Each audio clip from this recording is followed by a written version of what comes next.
Titulares de prensa, domingo 24 de febrero del 2019 por el canal Venezuela.Librecelo.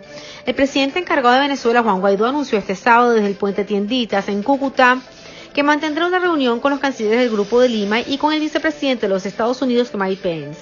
En la reunión que se realizará este lunes, Guaidó planteará a la comunidad internacional dejar abiertas las opciones para lograr la restitución de la democracia. Adelantó que en Bogotá discutirá con los cancilleres de las 14 naciones americanas del grupo posibles acciones diplomáticas contra Maduro sin descartar la intervención militar. El vicepresidente de los Estados Unidos, Mike Pence, anunciará pasos concretos y acciones claras para enfrentar la crisis venezolana cuando se reúna el lunes en Bogotá con líderes regionales en un discurso en el marco de una cumbre del Grupo de Lima alrededor de las 3:30 de la tarde.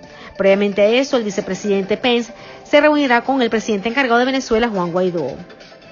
El presidente encargado de Venezuela, Juan Guaidó, fue recibido en Bogotá con honores. El embajador de Venezuela ante el Grupo de Lima, Julio Borges, señaló desde Cúcuta que en la reunión de este lunes en Bogotá solicitará junto al presidente encargado de Venezuela acciones diplomáticas más contundentes y el uso de la fuerza contra la dictadura de Nicolás Maduro por bloquear la ayuda humanitaria y desatar la violencia en la frontera. El Tribunal Supremo de Justicia, legítimo y en el exilio, declaró que Nicolás Maduro cometió delito de exterminio con 3 personas venezolanas el pasado sábado 23 de febrero contra los venezolanos al bloquear el ingreso de la ayuda humanitaria y posterior envío de represores para que atacaran a los ciudadanos presentes. De acuerdo al Observatorio Venezolano de Conflictividad Social, OVCS, se produjeron manifestaciones en los 23 estados del país. 12 de estas entidades fueron fuertemente reprimidas: Amazonas, Anzoátegui, Apure, Carabobo, Lara, Miranda, Nueva Esparta, Táchira, Yaracuy, Zulia, Bolívar y la capital, Caracas. La situación se tornó tensa en el Fuerte Roraima, a la altura de la Santa Elena de Guairén, estado Bolívar, fronterizo con Brasil, en donde desde tempranas horas del sábado los ciudadanos tomaron las calles pacíficamente para exigir que la Guardia abriera paso al ingreso de ayuda humanitaria. Los ataques de paramilitares, según la OVCC, se contabilizaron en 9 estados, entre ellos el Táchira. El saldo fue de casi 300 heridos.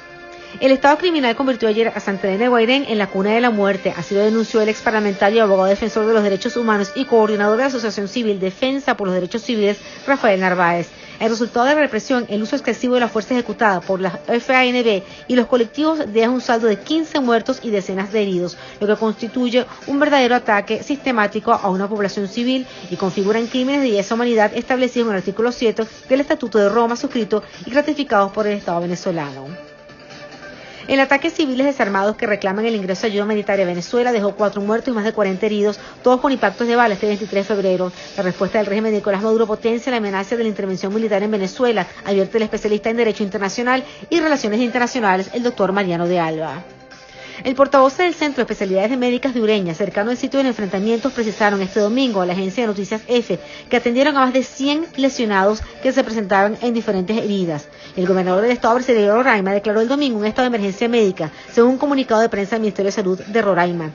El gobernador de Narium es citado en el comunicado de prensa que dice que el hospital más grande del estado, en la capital de Boavista, está al borde del colapso tras la afluencia de víctimas heridas en el enfrentamiento en la frontera con Venezuela. Destacamentos de la Guardia Nacional se van quedando sin efectivos que se ponen a la orden del presidente encargado Guaidó, pues han desertado de aquellos destacamentos y guarniciones donde las cabezas de mando no quieren ponerse del lado de los ciudadanos. De acuerdo con el parte que maneja la propia zona de defensa integral del estado Táchira, específicamente el comando zonal 21 de la Guardia, donde se encuentra el destacamento 212 de San Antonio, se han evadido 13 castrenses. Según Migración Colombia, 104 miembros de las Fuerzas Armadas de Venezuela han salido de su propio país hacia Colombia, de ellos 96 han ingresado por diferentes puntos del norte de Santander y 8 por el Arauca. Este domingo el capitán de fragata Dora Van Riesenhagen se pronunció a través de un video para hacer un llamado a sus compañeros de armas a que se pongan del lado correcto de la historia y aseguró que los militares no son focas y deben defender los intereses de la patria y del pueblo y no de un partido político. Ha llegado el momento de hacernos a la mar, tomar tu sable de mando y comandar a tus subordinados. Dile a tus subalternos que eres un estado de moral y de ética. Dile no al régimen usurpador.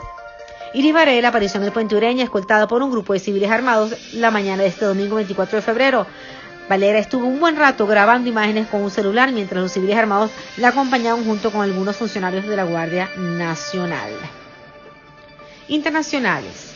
Funcionarios de la Policía Rodoviaria Federal de Brasil se movilizaron este domingo a las adyacencias del Monumento de las Banderas en la frontera con Venezuela para defender el territorio de su nación. La Policía Federal de Brasil hace presencia en las adyacencias del Monumento de las Banderas para evitar la violación del espacio territorial brasilero por parte de las Fuerzas Armadas Nacionales de Venezuela, informó el periodista Germán Dan en Twitter. La alta comisionada de Naciones Unidas para los Derechos Humanos, Michelle Bachelet, condenó el excesivo uso de la fuerza por parte de las fuerzas de la seguridad venezolana y grupos chavistas en las fronteras de Venezuela con Colombia y Brasil, que causó al menos 4 muertos. La alta comisionada también pidió a Maduro que frene a los grupos progubernamentales involucrados en los incidentes violentos, muchos de ellos relacionados con el bloqueo por parte de la asistencia humanitaria que se dirigía hacia el interior de Venezuela. El presidente de Colombia, Iván Duque, aseguró este domingo que con los hechos violentos ocurridos en la frontera colombo-venezolana el sábado mostraron cómo el régimen de Maduro quiere oprimir al pueblo venezolano.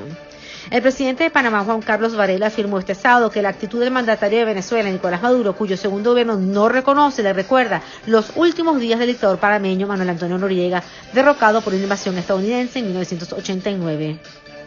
4 cónsules colombianos en Venezuela llegaron este domingo al país luego de que el gobierno del presidente Iván Duque ordenara el regreso de los funcionarios diplomáticos tras la decisión de Maduro de romper todo tipo de relaciones. Miembros de la policía colombiana realizaron este domingo labores de patrullaje en el área del puente internacional Simón Bolívar con el objetivo de evitar nuevos enfrentamientos en ese lugar. Esta labor se realiza luego de que se registraran varios conatos de enfrentamientos sobre el puente binacional. Efectivos de la Guardia Nacional acompañados de civiles armados hicieron actos de presencia en el puente Simón Bolívar y esto provocó que las autoridades colombianas se movilizaran para prevenir cualquier intento de enfrentamiento. El paso por el puente internacional Simón Bolívar, que comunica el estado Táchira con el norte de Santander, permanece cerrado este domingo, luego que el 23 de febrero se registraron fuertes enfrentamientos que dejaron más de 200 heridos. La medida de cierre se mantendrá hasta el lunes 25 de febrero, cuando las autoridades en Colombia evaluarán la situación y si persiste el cierre de la frontera. Venezolanos cierres llegan por trochas para llegar a Colombia. Nuestra página web de noticias, www.venezuelalibre.net. Síguenos en Twitter, @Figuemin. Suscríbete, comparte y activa las notificaciones en nuestro canal de YouTube, Venezuela.espacio.libre, Instagram, Venezuela Libre, iVoox, Venezuela.libre. Si lo escuchas por Venezuela.libre, no es rumor, es noticia. Somos Venezuela.libre, 5 años luchando por la libertad con ustedes, porque no hay derecho a rendirse, debemos ser libres.